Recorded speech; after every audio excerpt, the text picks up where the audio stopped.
Hello Sagittarius यानी धनु राशि में सुरेश को ट्रिप्लस इन द टैरो से। तो आज हम सेजिटेरियस यानी धनु राशि की सिंगल्स के लिए जनरल लव रीडिंग करेंगे।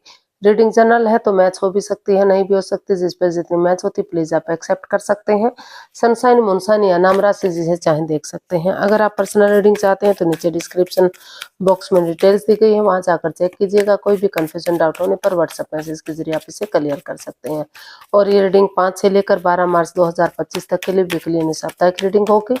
तो इसमें सबसे पहले हम देखेंगे आपका रिसेंट पास्ट कैसा रहा है, फिर प्रेजेंट करंट एनर्जी, और अगर नया पर्सन आपकी लाइफ में आ रहा है तो उसकी एनर्जी क्या रहेगी, और अगर किसी पास्ट पर्सन से डील कर रहे थे तो उसकी वापस आने की एनर्जी क्या है, और लास्ट में हम गाइडेंस देखेंगे।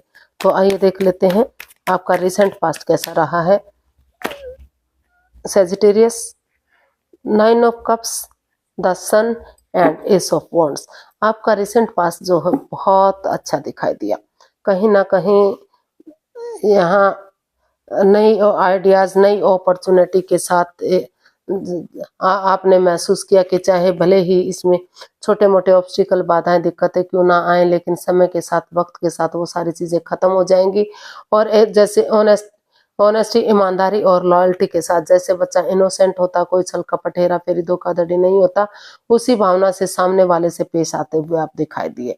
और ग्रोथ, सक्सेस, प्रॉस्पेरिटी, नेम और फेम सारी चीजें उस रिश्ते से बनती हुई आपकी दिखाई दी है। आपकी विश फिल होती दिखाई दी है, आपकी दिली तमन्ना पूरी होती दिखाई दी है।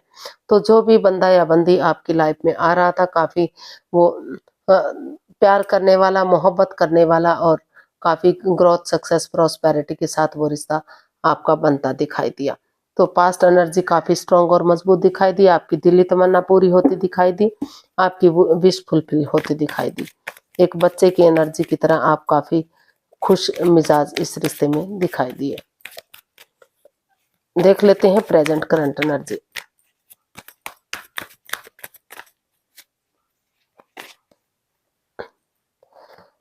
Night of swords, 4 of pentacles and 4 of swords. Present current energy आपकी बता रही है कि कहीं ना कहीं आज कल जो है काफी स्ट्रेस में या एंजाइटी में है आप। हो सकता है किसी बंदे या बंदी ने आपकी भावनाओं के साथ खेला है। Over thinking, over control, over stress में है। बातों को बढ़ाया चढ़ाया जा रहा है, तूल दिया जा रहा है, रिलीज नहीं किया जा रहा, समय और के साथ, फ्लो के साथ नहीं बहने दिया जा रहा है।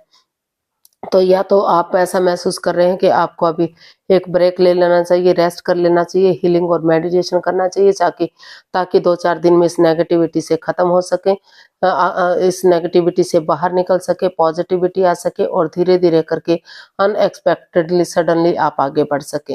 जो रिश्ता खत्म हो गया या दूरियां बन गई हैं तो उसमें आप फिर से आगे बढ़ सकें, एक बिगिनिंग, एक शुरुआत कर सकें। तो वो रिश्ता शादी में कन्वर्ट होता है या नहीं होता है, लॉन्ग लाइफ जाता है या नहीं जाता है, लेकिन फिलहाल के लिए आपको महसूस हो रहा है कि आपको थोड़ा सा रेस्ट या ब्रेक लेते हुए आगे बढ़ना चाहिए, या जो सामने वाला बंदा है वो ऐसा आपके लिए महसूस कर रहा है। तो उसके लिए चाहे आपको टूर ट्रैवल क्यों ना करना पड़े, विजिट, छोटी मोटी विजिट क्यों ना करनी पड़े, लेकिन सडनली आप ये चाहते हैं कि फिर से थोड़ा सा रेस्ट या आराम करने के बाद आपको आगे बढ़ना चाहिए। या फिर हो सकता है कि कुछ केसेस में आपको लग रहा है कि ऑलरेडी आप शादीशुदा हैं या रिश्ते में हैं, तो उस रिश्ते को ख़त्म करने के बारे में भी वो आगे बढ़ रहे हो कि उन्हें इस रिश्ते में तलाक चाहिए, डाइवोर्स चाहिए, और वो इस रिश्ते को आगे नहीं बढ़ा जा सकते क्योंकि इस रिश्ते में काफ़ी कन्फ्यूज़न है, काफ़ी ओवर थिंकिंग, ओवर कंट्रोल है। तो कुछ केसेस में हो सकता है कि रिश्ते को नए सिरे से शुरू करना चाहते हैं रेस्ट या आराम के बाद, और कुछ केसेस में लग रहा है कि इसमें काफ़ी कन्फ्यूज़न है, काफ़ी प्रॉब्लम्स है, तो उन्हें इस रिश्ते से बाहर निकल जाना चाहिए। तो उनको लग रहा है कि जितना जल्दी हो सके इस रिश्ते से अगर रिलीफ मिलती है तो वो उन्हें ले लेना चाहिए। देख लेते हैं कोई नया पर्सन, बंदा या बंदी आपकी लाइफ में आ रहा है तो नए बंदे की एनर्जी क्या होगी। तो जी, हो सकता है कि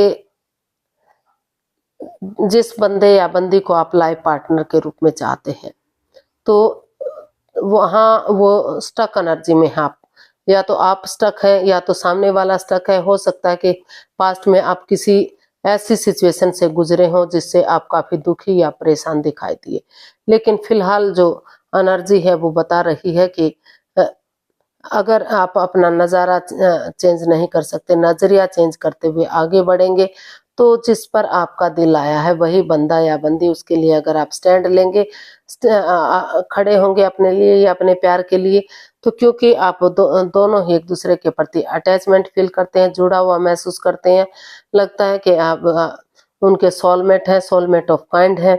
तो निष्पक्ष भावना से, क्लियरिटी, ऑनेस्टी और ईमानदारी के साथ उस बंदे या बंदी को आप अपना नया लाइफ पार्टनर के रूप में एक्सेप्ट करने के बारे में सोच रहे हैं। अपना जो गलत नज़रिया था, जो रिश्ता रुक या थम गया था, तो उसको आप नए पार्टनर के रूप में आगे बढ़ाने की कोशिश कर रहे हैं। कोई नया बंदा या बंदी आपकी लाइफ में आ सकता है, लेकिन थोड़ा-सा स्टक एनर्जी में वो हो सकता है, प्रॉब्लम में हो सकता है। और लेकिन अगर आप उसके साथ बढ़ेंगे तो धीरे-धीरे करके ग्रोथ, सक्सेस, प्रॉस्पेरिटी, नेम और फेम सारी चीज़ें मिल सकती हैं।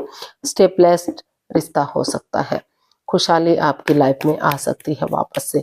तो आपको उस एनर्जी से निकलना है जो आपको प्रॉब्लम दे रही है, उस पास्ट वाली एनर्जी से निकलकर अगर आप नई एनर्जी के साथ अपने लाइफ पार्टनर के रूप में उसे एक्सेप्ट करेंगे तो लॉन्ग लाइफ रिश्ता जाएगा और काफ़ी खुशहाली रिश्ता हो सकता है। तो कहने का मतलब है कि नए पर्सन की एनर्जी काफ़ी अच्छी दिखाई दे रही है। अगर आप अपने आप को स्टक एनर्जी से बाहर निकाल कर आगे बढ़ते हैं तो धीरे धीरे करके चीज़ें सही जा सकती हैं और वो रिश्ता आपके लाइफ पार्टनर के रूप में, नए लाइफ पार्टनर के रूप में आगे बढ़ सकता है। तो देख लेते हैं, अगर कोई पुराना पर्सन आपकी लाइफ पार्टनर आपकी लाइफ में वापस आ रहा है तो उसकी एनर्जी क्या रहेगी। 10 of pentacles, S of pentacles and 2 of pentacles. तो पास्ट पर्सन की एनर्जी बता रही है कि वो काफ़ी कंफ्यूज्ड है, काफ़ी दुविधा में है, काफ़ी प्रॉब्लम में है। कुछ केसेस में उनको लग रहा है कि वो जगलिंग पीरियड में दिखाई दे रहे हैं। कुछ केसेस में लग रहा है कि उन्हें पहले अपने परिवार और फैमिली के साथ अपना लाइफ स्पेंड करनी चाहिए, परिवार और फैमिली के साथ रहना चाहिए, अपने जॉब, बिजनेस, करियर के लिए स्टेबल होना चाहिए, कामयाब होना चाहिए। अगर उनके पास पैसा होगा, प्रॉपर्टी होगी, ऐशो आराम होगा, तो आगे रिश्ता बनने में उन्हें सुविधा होगी। तो वो कुछ केसेस में उनको लग रहा है कि उन्हें इस रिश्ते में कन्फ्यूजन है, इस रिश्ते में प्रॉब्लम है। अभी वो खुद को स्टेबल करते हैं, अपने जॉब, बिजनेस, करियर के लिए पर फोकस करते हैं और परिवार, फैमिली के साथ कुछ रहते हैं। और कुछ केसेस में उन्हें महसूस हो रहा है कि नए सिरे से वो अगर अच्छे आइडियाज, अच्छी अपॉर्चुनिटी के साथ एक बिगिनिंग, एक शुरुआत करेंगे, बड़े बुजुर्गों का आशीर्वाद लेंगे, तो उनसे सलाह मशूरा करेंगे तो फिर से उनका घर परिवार, घर संसार बच सकता है, खुशियां आ सकती हैं और ये रिश्ता आगे बढ़ सकता है। सारी खुशी हो सकता है कि किसी किसी के यहाँ जो रिश्ता है वो पैसे के लिए, प्रॉपर्टी के लिए अनबन बना हुआ हो, तो यहाँ पैतृक संपत्ति भी उन लोगों को मिलती दिखाई दे रही है। तो कुछ केसेस में वो इस रिश्ते को छोड़ना पसंद कर रहे हैं और कुछ केसेस में आगे बढ़ते हुए दिखाई दे रहे हैं और काफ़ी खुश, काफ़ी रिच ये रिश्ता बनता दिखाई दे रहा है। तो पास्ट पर्सन की एनर्जी काफ़ी स्ट्रांग और मजबूत दिखाई दे रही है, कुछ के लिए रिश्ता ख़त्म करने के लिए, कुछ का रिश्ता नया बनाने के लिए। तो देख लेते हैं यूनिवर्स की तरफ से क्या मैसेज या गाइडेंस है। 8 of wands, knight of pentacles and 2 of cups. Universe ji आपको मैसेज गाइडेंस देना चाहते हैं कि अगर आप एक दूसरे के पास विजिट करते हैं, टूर ट्रैवल करते हैं, तो चाहे अगर आप दूसरे स्टेट में रहते हैं या फॉरेन में रहते हैं या लॉन्ग डिस्टेंस आप दोनों के बीच में है, तो लेकिन अगर आप आमने सामने आएंगे तो क्लियर कट कम्युनिकेशन होगा, खुलकर बातें होंगी, साफ स्पष्ट रिश्ता होगा। और अगर आप टूर ट्रैवल नहीं कर सकते तो मैसेज के थ्रू, फ़ोन कॉल के थ्रू, इंस्टाग्राम के थ्रू, जैसे भी पॉसिबल हो सके आप बातें कीजिए, कॉम्प्रोमाइज़ कीजिए, कमिटमेंट वगैरह दीजिए कि आप इस रिश्ते को पहले वाली बातों को भुलाने के लिए एग्री हैं, तैयार हैं, एक दूसरे के लिए माफ़ करने के लिए तैयार हैं और रिश्ते को आगे बढ़ाने के लिए तैयार है। तो धीरे धीरे करके, slow and steady wins the race, धीरे धीरे करके रिश्ता ग्रोथ करेगा, सक्सेसफुल होगा और कामयाब होगा। चाहे वो नया रिश्ता है, इवन पुराना रिश्ता है, दोनों के लिए ही ये डिसाइड हो रहा है कि सोच विचार करके अगर आप आगे कदम बढ़ाएंगे तो नए रिश्ते के रूप में या पुराने रिश्ते के रूप में, जिससे भी आप अपना रिश्ता बनाना चाहेंगे, तो काफ़ी स्ट्रॉन्ग और मजबूत हो सकता है। धीरे धीरे रिश्ता बढ़ेगा लेकिन खुशहाली देने वाला होगा। Slow and steady wins the race. तो धीरे धीरे करके चीजों को, रिश्ते को सही किया जा सकता है। तो आज के लिए इतना ही, फिर नई वीडियो के साथ मिलते हैं। अगर वीडियो सही लगती है, अच्छी लगती है तो प्लीज लाइक, शेयर और सब्सक्राइब करें। कमेंट्स करना ना भूलें, इससे मोटिवेशन मिलता है, हेल्प मिलती है, वीडियो बनाने में मदद मिलती है। तो जल्दी मिलते हैं एक नई वीडियो के साथ। तब तक के लिए हैप्पी रहें, खुश रहें। नमस्ते, थैंक यू सो मच।